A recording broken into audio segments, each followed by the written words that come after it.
కోడూరు మండల పరిధిలోని పిట్టలంకలో నిత్య సహాయ మాతా దేవాలయం 100వ ఉత్సవ వేడుకలు ఘనంగా నిర్వహించారు. విజయవాడ పీఠాధిపతి బిషప్ తెలగతోటి జోసెఫ్ రాజారావు ముఖ్య అతిథిగా విచ్చేసి క్రీస్తు సందేశాన్ని అందించారు.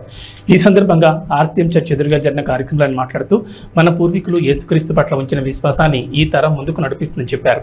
ఇప్పుడున్న చిన్నారులు రాబోయే తరానికి విశ్వాసులుగా మిగులుతారన్నారు. యేసుక్రీస్తు చూపిన బాటలో ప్రతి ఒక్కరూ పయనించడం ద్వారా శాంతియుత సమాజం ఏర్పడుతుందన్నారు. ప్రతి ఒక్కరూ తోటి మానవుల ఎడల దయ, ప్రేమ, కరుణ కలిగి ఉండాలన్నారు. తొలుత పాత దేవాలయ ప్రాంగణంలో నూతనంగా నిర్మించిన మరియమాత స్వరూపాన్ని బిషప్ రాజారావు ఆవిష్కరించారు. అనంతరం పరలోక ప్రార్థన చేశారు. ఈ సందర్భంగా కొంతమంది చిన్నారులకు ఆయన జ్ఞానస్థానాన్ని అందించారు. అనంతరం ఆర్సీఎం విశ్వాసులకు దివ్య సత్ప్రసాదాన్ని అందించారు. ఈ సందర్భంగా భక్తులకు అన్నదానం నిర్వహించారు. తొలుత వాటర్ ట్యాంక్ నుంచి ఆర్ఏఎం చర్చ్ వరకు రోడ్డుపై చీరలు పరిచి పూలు జల్లుతూ బిషప్ రాజారావుకి విశ్వాసులు ఘన స్వాగతం పలికారు. కోడూరు విచారణ గురువు చౌటపల్లి ప్రశాంత్ అధ్యక్షుడు జరిగిన కార్యక్రమంలో అవనిగడ్డ, నాగాయలంక, లక్ష్మీపురం, ఎదురుముండి, కూచిపూడి, మచిలీపట్నం, విజయవాడ, హైదరాబాద్తో పాటు పలు ప్రాంతాల నుంచి వచ్చిన విచారణ గురువులు క్రీస్తు సందేశాన్ని అందించారు. ఉపదేశీలు, సంఘ పెద్దలు, అవనిగడ్డ, కోడూరు, నాగాయలంక మండలాల నుంచి పెద్ద ఎత్తున విశ్వాసులు పాల్గొన్నారు.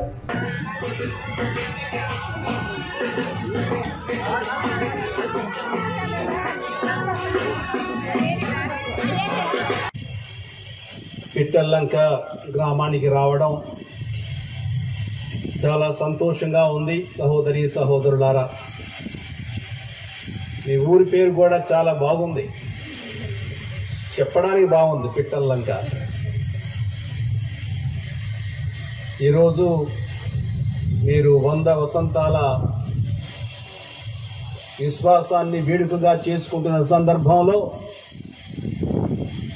మీతో ఉండడం ఇంకా మరీ సంతోషంగా ఉంది. నేను వచ్చేటప్పుడు అలనాడు మొదటిగా మీ దగ్గరకు వచ్చిన గురువుల గురించి ఆలోచిస్తూ ఉన్నాను. అదేవిధంగా విశ్వాసుల గురించి మీ తాత ముత్తాతల గురించి ఆలోచిస్తూ ఉన్నాను. మొట్టమొదటి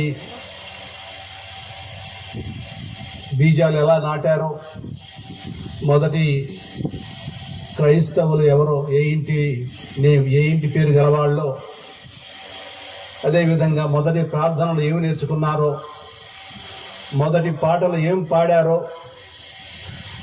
మొదటిగా గురువులు వచ్చినప్పుడు ఎక్కడున్నారో, వీరందరిని గురించి నేను ఆలోచిస్తూ వచ్చాను.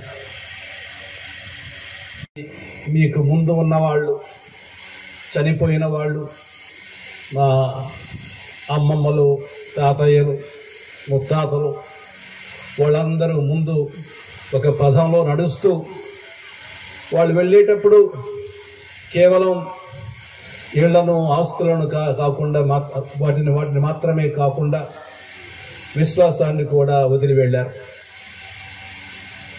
వదిలి వెళ్ళిన విశ్వాసాన్ని మీరు వదిలిపెట్టలేదు.